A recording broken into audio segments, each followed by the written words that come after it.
Welcome to the first episode of the Bears Brothers Podcast. My name is Eric, and joining us right now is my older, and some would say wiser, not everybody, including me, brother Including Rick. me.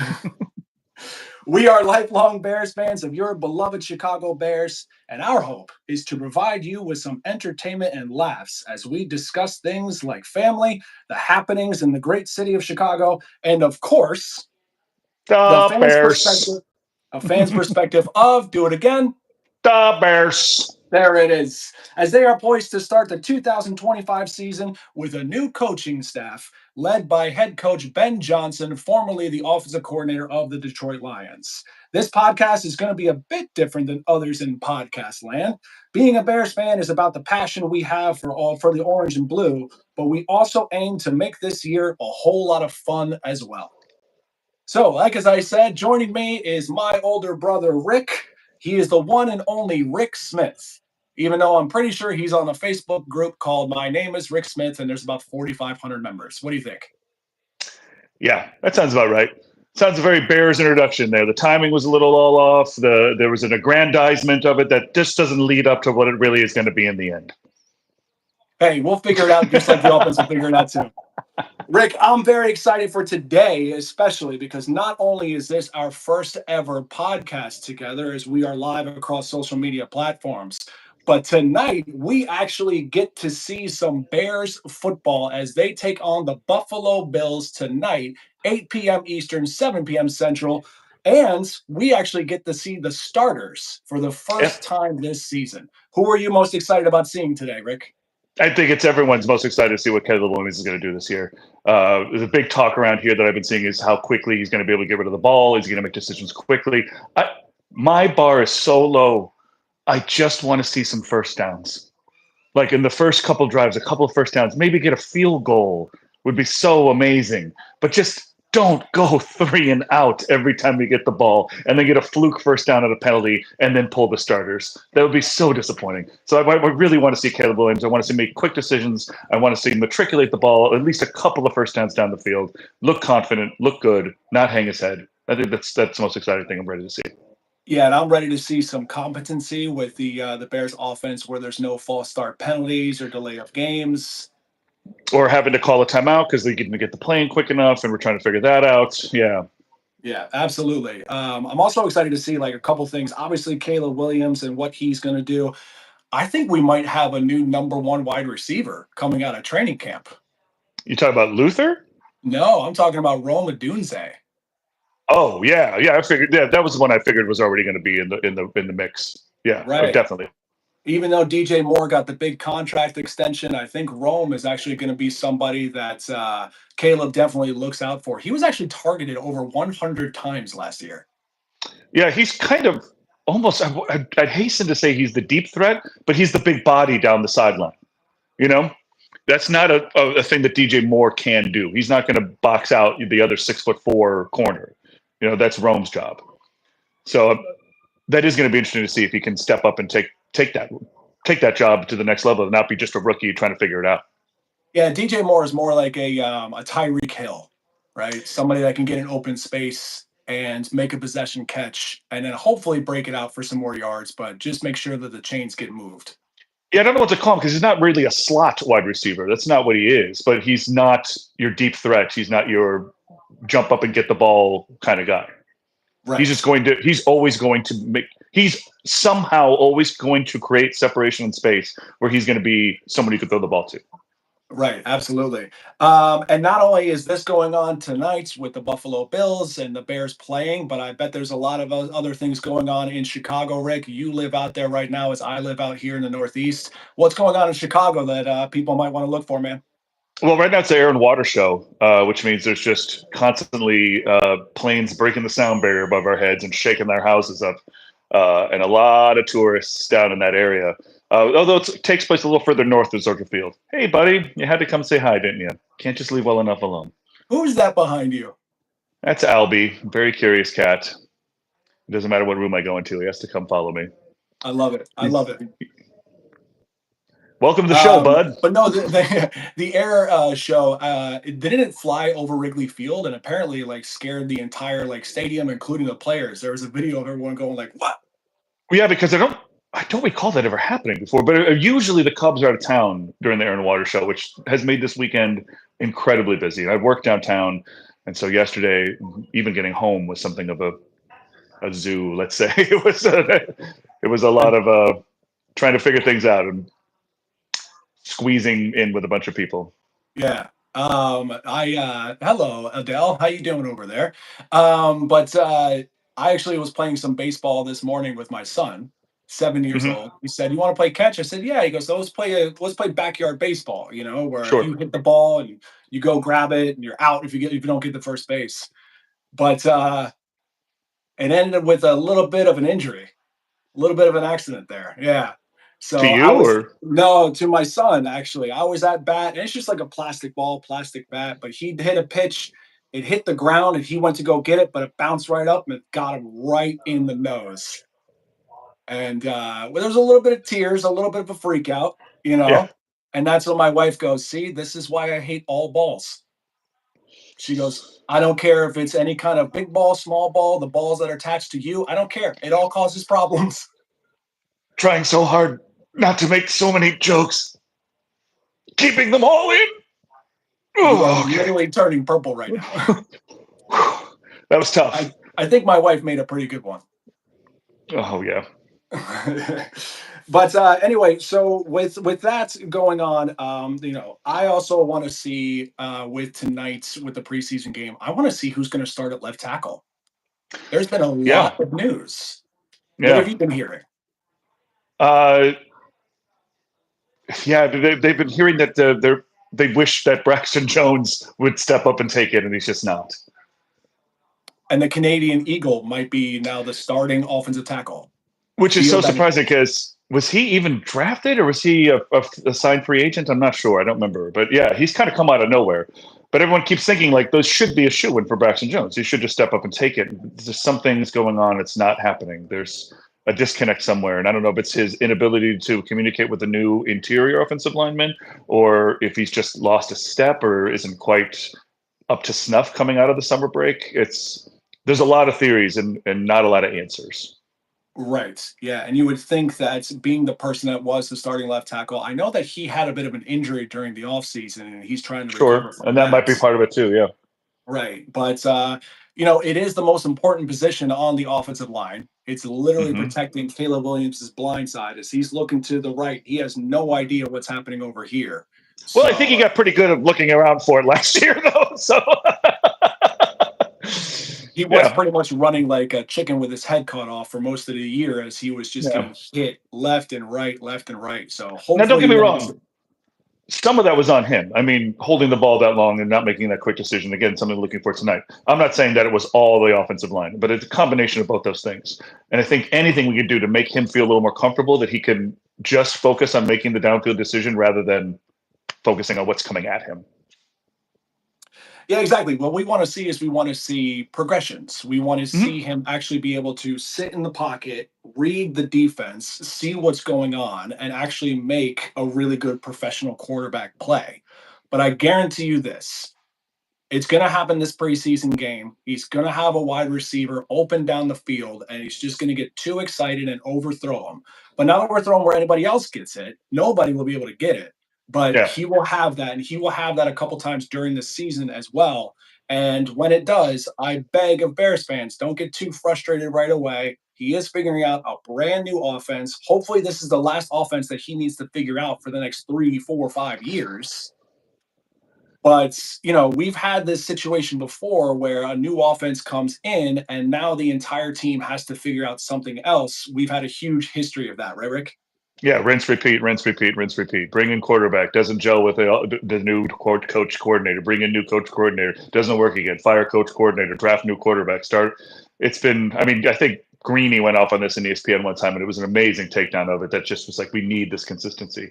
So hopefully we're going to give Ben Johnson the old college rope of you get 4 years, bring in your guys, get your things together.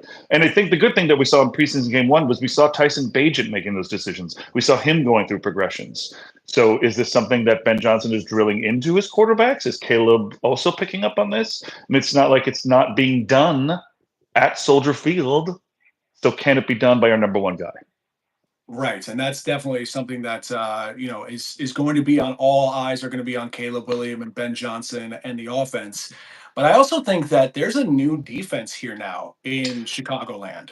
New coordinator. I mean, that's going to change things up. And he seems more aggressive, which I'm happy about because we've had talent on that defense for a while. And we've kind of been playing a weird bend, don't break kind of style. And man, even in that first preseason game, I was seeing a few calls. I was like, whoa, they brought the house on that blitz. They brought everybody. They're playing man to man with our very talented corners. Like that could be fun to watch. I was just recently watching some old clips of like Bears seasons of the past, like the 2006 season, and watching that defense just swarm to the ball and punching and fighting and diving. And like every time you saw a guy, there was 3 Bears coming at him. He was never just wide open in the middle of nothing, Oh, absolutely. And that's what I want to see. I want to see the Bears defense fly around, making plays. That's what we've been hearing throughout training camp when we've had joint practices with the Miami Dolphins and what they had with the Buffalo Bills is that the other sideline is going, wait, I thought this was like just practice. And all the Bears players are going, no, no, no, no. You are going to get on our level. We're going to control how the whole pacing of this is. We're going to dictate exactly how intense we're going to be. And that's the one thing that you want in football in general. You want the other team to adjust to what you're doing, not the other way around. And I'm really excited to see if that's what happens with Dennis Allen's defense, especially when he has all these skilled players that are going to be able to make a lot of big plays if everything works out. Yeah. But speaking of everybody flying around and being aggressive, be aggressive with following this podcast. We are on Spotify at the Bears Brothers Podcast. If you can listen to this podcast on the way to work or later on tonight, right before the game, whenever and wherever you listen to podcasts, be sure to write a 5-star review. It really, really helps us along the way. Also, follow us on social media. We're on TikTok at the Bears Brothers Podcast, YouTube right here. If you're here live with us, you know exactly where to find us. And also, we're on X, which is formerly Twitter. But we're not the Bears Brothers Podcast there because apparently that's too long for Elon Musk. So we're just at Bears Brothers 87. I thought he was all about freedom of speech, but he cuts it off after just so many characters. Yeah, he can't even have podcasts in there. Apparently that's against the algorithm. Rules for thee and not for me. No, it's unbelievable. Unbelievable. Also, to help out this pod, we are shamelessly going to point out that we also have a Venmo and Cash App as well. And that is at the Bears Brothers 87 in honor of Rick's jersey right here. The good old Tommy Waddle, the salt sniffing concussion guy himself. At the Bears Brothers 87 Venmo and Cash App. Feel free to make a donation. That would really help us get things like better microphones and maybe some cool stuff in the studio, but also just help us along the way.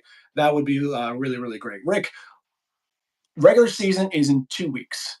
We have 2 more preseason games. We only have about 3 more practices before the last preseason game when we go into Arrowhead Stadium and play the Chiefs on Friday. And then we have to wait all the way till Monday night to see the first game, which, by the way, I looked at the schedule for week 1. I think that Monday Night Football, Bears-Vikings, terrible call by the NFL. What say you? Yeah, I mean, you're putting on 2 teams that, they weren't even playoff teams. Like, what are we doing here? Like that. Well, the Vikings were a playoff team. Were they though? Do you remember them playing in the playoffs? Because I don't. I remember them making it, but that's about it. There are playoff teams that are playoff teams because they made the playoffs, but then you don't remember them because they lost horribly in whatever game they played it in. Who cares? I mean, you couldn't even get at least one marquee team. I mean, I get it that it's a big division, it's a big market. I mean, you want to have the Bears in there, but I don't. If I were a casual fan, I wouldn't be too excited to watch Bears Vikings game 1. I mean, it's not like JJ McCarthy is this. We can't wait to see what he does. It's like he's not Cam Ward. He's not the number 1 pick. You're hoping that JJ McCarthy could be Trent Dilfer. And that's not an exciting thing. I mean, I guess Caleb Williams is semi-excited, but nothing else really. So I mean, we'll see. I mean, but again, I'm excited. I think it's going to be a great Monday Night Football game. But I'm also disappointed because we tend to not perform very well on Monday Night Football games. So don't start us in the hole already. Yeah, Oh I mean, I'm glad that we're at Soldier Field. I'm glad that we're at home playing a rookie quarterback. I think if you yeah. stop the run for the Minnesota Vikings, you're going to have a good chance because now you're putting JJ McCarthy in a place where he only has one star wide receiver. And yeah, Jefferson's a stud. Don't Oh get me yeah. wrong. But if Jalen Johnson is playing that week, that's a shutdown corner right there. And then he no longer has the other guy in Addison to throw to. So if you put a bunch of pressure on JJ McCarthy, but I was looking at the schedule, Rick. I see the Lions versus the Packers. That's a Is that big week one? division. Yeah, that's a big division game. Why Yeah. What is are we that doing not here? on a more marquee Monday Night Football time slot? I just don't feel that the Bears should be on a Monday Night Football against the Vikings when it's going to be like a 10-3 game. I feel like the Packers and Lions would be a way better game than that. Yeah. Yeah. I mean, I think you're preaching to the choir here. So I don't think we need to berate this too long. But yeah, I'd rather they didn't play Monday night to open the season. As a selfish Bears fan, I think it's going to be fun. But yeah, if I were a casual fan of the NFL and I saw this game on, I wouldn't be very excited to watch it. I certainly wouldn't tune in. Absolutely. We are going to not take too long on this first podcast, but Rick, we're going to do a season prediction right now because let's face it, we got one preseason game. Obviously, any injuries would change this, and then we have the Chiefs, which basically you're playing like your second and third stringer, so it really doesn't matter. Yeah, Let's do a as my season. jersey wearing guy once said on radio, he said if they played that game in my backyard, I wouldn't open up the shades to watch it. That's how we used to always describe the Bears Browns fourth preseason game. Wow. I mean, he's not wrong. You got It's a tough bunch to of watch. players. Yeah, you got a bunch of players that are going to be off the team anyway. You're hoping for a couple of guys, but really that's about it. And it's just like ugly, ugly backyard football and not very good for sure. I mean, Especially I when still the watch NFL it. talent. I Do still you? watch it because I don't really have a life. So this is all I have. This is all I have. This is our entire personality. Yeah. That's it. In fact, last year my in-laws asked my wife, they were like, what is there like to do? Like, what are his hobbies? And I've known them for over 12 years now, right? And they're like, so do we just get them like bear stuff? And I was like, yeah, Yeah. you Yeah. just get me Yeah. bear stuff. This is what gets me through the summer. This is it. All right. All right. I mean, What's yes. up? I'm Are sorry. you trying to predict? Are you trying to predict a score for tonight? Or are you trying to predict the season? What are we doing here? Let's do both. Let's start with the Okay. score for tonight. What do you got for tonight? Because anything can happen in the preseason. Yeah, I don't really care what the score is for the end of the preseason game. I would love the halftime score to be Bears 17, Bills 7. I feel great about that. I'd feel amazing if that was the halftime score. And then I don't really care what the final score is. It doesn't matter. But if the halftime score is 17-7 and the Bears are up, I'm going to go away going, man, that's exciting. That's good news. I'm excited. Do I think that's going to happen? No. But I think the score's probably going to be a little bit in reverse. I think it might be 17-7 Bills. Or 17-10. I'll give the Bears a field goal there. That's what I think it's going to be. But I hope it's the other way around. Yeah, I don't think that the Bears defense is. I don't think they're going to break very often this year. I think they're going to give up a No, good amount of yards, but I don't think they're going to break into like a bunch of touchdowns given up. Right. So no, I but I think that think, the Bills. Sorry, go ahead. but I think that in this game, I think that Josh Allen is way ahead of anything that the Bears got going on right now. So they're going to go down the field on a vanilla Bears defense. It's not going to be trying to send a message or anything. It's, so that's why I think they're going to get a couple in because they're just more prepared on the Bills' offensive side of the ball than the Bears on the defensive side of the ball. Absolutely. And because it's a preseason game, I'm just going to say that the final score is going to be 32-26.5. The Bears are going to win. Somehow the NFL is going to reward the Bills for a half point because it's preseason and the points don't matter. Absolutely. Yeah. Okay. Regular season, Rick. Last year we were 5-12. This year we get a whole brand new coaching staff. Everything. Go ahead. What's your prediction? 8-9. 8-9. 8-9. I feel good about 8-9. I do too. Yeah. I was thinking 8-9. I don't feel great about 8-9. I don't feel good about that, but I feel good that is a realistic expectation, a realistic outcome for the season. Anything above that, anything 9-8 and above, I'm going to be thrilled because that's going to be the first winning season since 18, maybe 20. They had a winning season again. Maybe they're 8-8 or something like that. I can't remember. Yeah. Honestly, who really cares? But Yeah, point yeah, I doesn't think matter. that I looked this up the schedule. The schedule is a beast. It's the third hardest schedule in the entire league based on last year's playoff See, teams. but that's the thing. It's based on last year, and so many things happen in NFL teams. They get a new head coach. I mean, how the built are the Lions going to be as good as they've been without Ben Johnson? You know, are the Vikings going to be as good with a rookie quarterback playing? All kinds of things can happen to any team, and then of course we can't account for injuries or anything like that happening. So that will add to it. But teams every year, teams that were in the Super Bowl the year before can't even make the playoffs the next year. Teams that were four, I mean, the last year the Commanders made the playoffs and almost made the Super Bowl, and the year before they won like 5 or 6 games.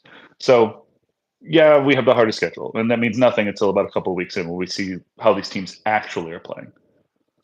Well, way to derail all my analysis that I was just about to spew. But let's be honest, the NFC North is not a very easy division. I'll just sit back and let you talk then when you're done. Tell me. Appreciate you. All right. Little brother just got put down a peg. Awesome. Great. There's the oldest, and that's why he's the man.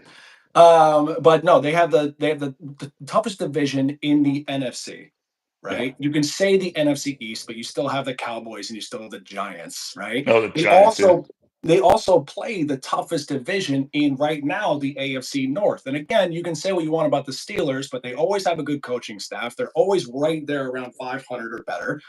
And yeah, the Browns are the Browns, but you're playing the Bengals and the Ravens as well. Two really tough teams. It's going to be Yeah. tough. So I think that 8 and 9, I think that Bears fans should actually feel really good about 8 and 9 and 9 and 8. Whoa, that's going to be crazy. That's like hitting lightning in a bottle. Yeah.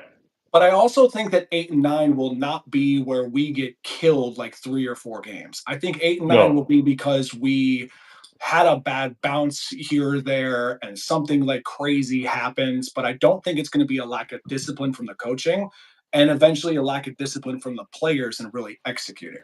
God, I hope so. That's one of the things I've been so tired of watching. So I'm really hoping to watch a competent team, competently put forward an effort as opposed to what it's looked like the past few years, which has been a bunch of guys went out there and they all look at each other like, what do we do now? Do you know what we do now? Oh no, time ran out. We didn't do anything. It's like that Wah, wah. Spider-Man meme, hey, Yeah. you. So hopefully it's a whole heck of a lot better. We're going to sign off. I'm getting from other social media that I'm echoing. And that's because my mic is plugged into the YouTube live right now. So if you think I'm echoing now, just wait till you hear the live. It might be Great. even worse. Who knows? So again, like the Bears, this technically didn't go well. Yeah. We're going to sign off right here, Rick. Do you have any parting words for this preseason game coming up? I know I'm frozen right now on YouTube Live. Any parting words for the preseason, what to watch out for, or anything about the Bears in general? The floor is yours, man. You know what? As far as I'm concerned, preseason is like having an amuse-bouche at a restaurant. You're hungry, you're starving, and they give you just a little something to taste so you remember what food is like. So just try to have fun. Remember what football is like. I know it's not real. I know it's like half real. So just try to enjoy that it's happening. Get ready for a few weeks from now. Let this satiate you until the real hunger hits and we can have that entree Monday night. That was beautiful. Did you practice that? No, I'm just really, really smart. And I like to say the words amuse-bouche whenever I can. I mean, that might be a community guidelines violation on X, but let's see. Anyway, we're signing off. Thanks for joining us on the very first podcast. Again, leave us a 5-star review. Follow us on TikTok and YouTube at the Bears Brothers Podcast and on X on the Bears Brothers 87. We're going to see you guys next week after the third preseason game and then one more time right before the first game against the Minnesota Vikings as we preview the first 2025 game again at Soldier Field on Monday night. It's going to be pretty darn special. I screwed up that ending, but I don't care. It's going to be fun. Let's go. Bear down. See you later, Rick.